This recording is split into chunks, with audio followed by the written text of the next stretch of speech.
Hello दोस्तों, नमस्ते, प्रणाम। का हाल बा? कैसन बन जा रउआ सबे देख रहे बनी हमारे यूट्यूब चैनल विश्व शक्ति फिल्म्स। एक बार फिर से रउआ सभी के स्वागत बाटे। रउआ सभी के बीच एक बार हम फिर से हाजिर हो चुकल बनी एक और नए अपडेट के साथ।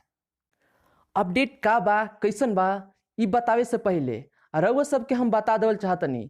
अगर रउआ सब अभी तक हमारे चैनल पर नया जुड़ल बनी, चैनल के सब्सक्राइब कर लीजिए और बेल आइकन के दबा लीजिए। रउआ सभी के बीच आज सुबह 6:15 बजे 6:15 रउआ सभी के वेव म्यूजिक यूट्यूब चैनल से एक बहुत ही सुंदर, प्यारा, साफ सुथरा लोकगीत रिलीज हो चुकल बा।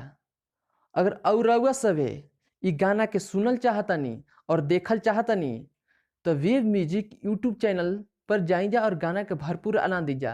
रउआ सबके बता दी ई गाना के बोल का बा और गाना के गईले बा। तो रउआ सबके हम बता देवल चाहतनी ई गाना के बोल बा, गुल खा के काम फूल करे।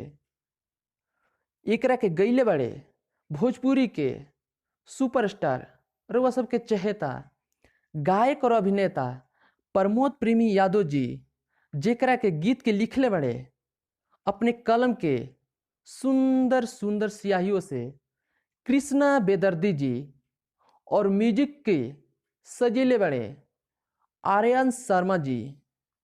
तरह सबे ज़्यादा देर ना करी जा और वे म्यूजिक यूट्यूब चैनल सर्च करी जा और गाना के भरपूर आनंद उठाई जा, काहे कि गाना बहुत ही साफ सुथरा और सुंदर बाटे।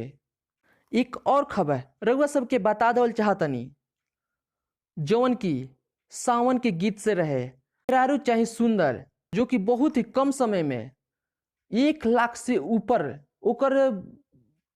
ऊपर गाना पर रेंज चुकल बा और गाना अभी तक वो ट्रेंडिंग में चल रहा है।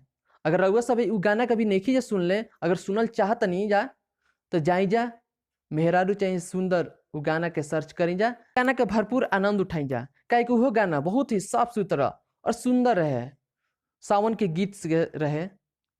रउआ सबे हमार वीडियो के बहुत बहुत प्यार और आशीर्वाद देत बानी जा। हम चाहतनी रउआ सब ऐसे ही प्यार और आशीर्वाद देते रही जा।